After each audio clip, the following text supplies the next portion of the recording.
Assalamualaikum warahmatullahi wabarakatuh. Bagaimana kabarnya saudaraku semua? Semoga selalu sehat, murah rezeki, panjang umur, semangat selalu ya. Iya, hari ini saya lagi di dapur. Ya, alhamdulillah semakin hari semakin sehat aja, semakin kuat. Alhamdulillah, barakallah. Ini saya masak ya kita sehari-hari.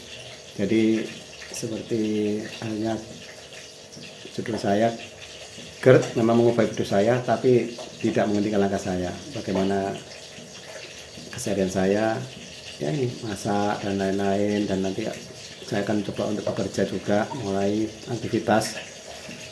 Mohon doanya semuanya, dan semuanya yang mungkin terkena GERD juga semoga lekas sehat juga ya.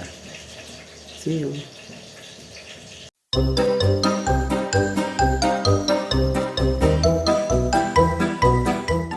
Persiapan, yuk, semangat.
Tutup guys warungnya guys.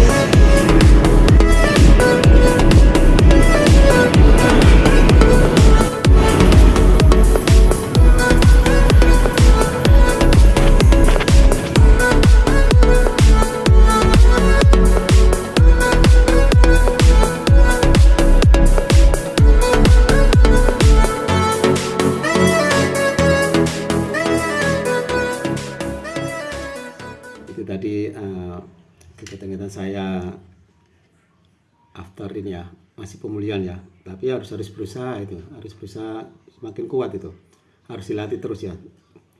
Ya, ini saya lagi di dapur sambil makan, nggak apa guys ya, lagi makan agar-agar, ada biskuit juga sama beberapa wortel terong gitu. Jadi gini, GERD ini kalau istilah dari medisnya ya bisa dikatakan bahwa artinya itu gastroesophageal reflux disease ya, dimana kondisi ini itu seperti yang sebelumnya saya kasih tahu bahwa GERD ini bukan problem di lambungnya sebetulnya sih, cuma di katupnya. Jadi katup apa ya, katup istilahnya itu katup lesnya ya, atau yang bisa disebut lower esophageal sphincternya itu.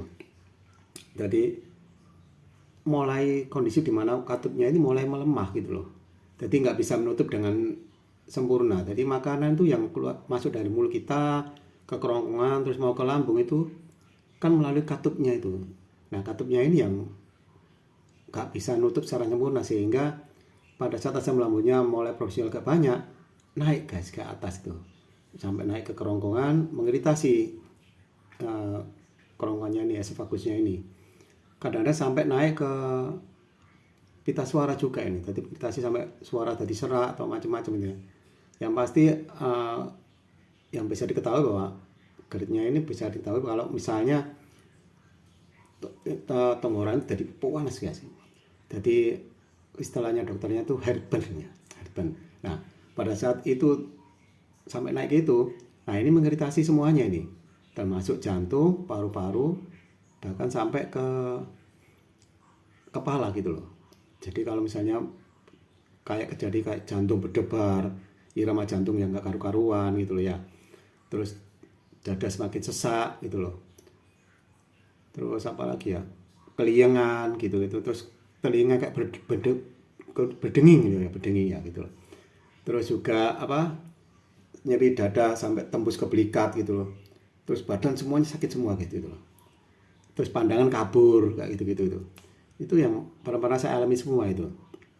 Dulu saya juga bingung juga ini apa gitu loh. Akhirnya saya banyak bertemu dengan teman-teman yang sakit itu juga, dan saya ikut komunitas juga GERD Ancient Indonesia ya, akhirnya banyak tahu guys gitu loh ternyata seperti ini. Dan akhirnya saya juga sampai terakhir ketemu dengan apa, grupnya Pak Dadas, dan ya ada mentor-mentornya seperti Bang Rival dan Mbak Nurma dan lain-lain itu ya. Itu juga banyak belajar guys dari situ. Nah, saya di sini mau coba untuk ini ya, apa istilah dari beberapa penyakit lambung itu. Istilahnya kalau sakit mah gitu aja. Dulu sebelumnya kita tahunya kan mah gitu aja kan itu loh. Mah gitu aja. Nanti istilah umum penyakit dari lambung itu mah gitu loh. Nah, terus akhirnya makin sini ada juga istilahnya namanya dispepsia guys.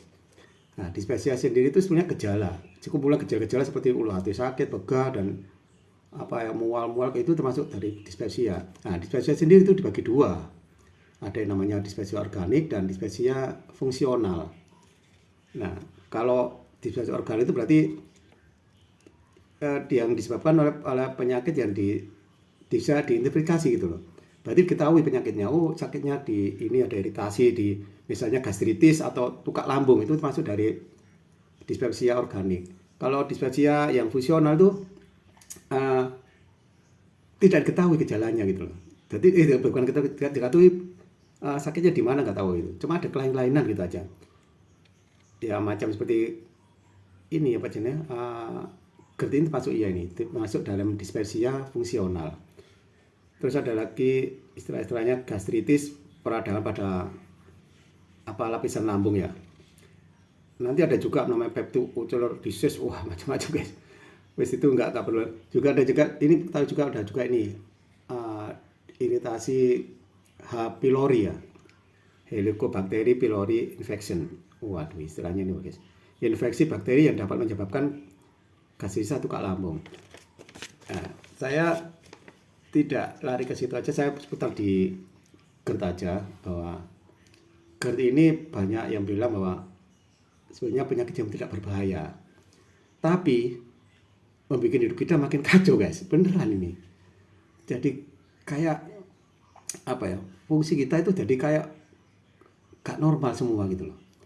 Kita jadi kayak akhirnya muncul juga nanti dibarengi dengan adanya anxiety. Wah makin kacau guys.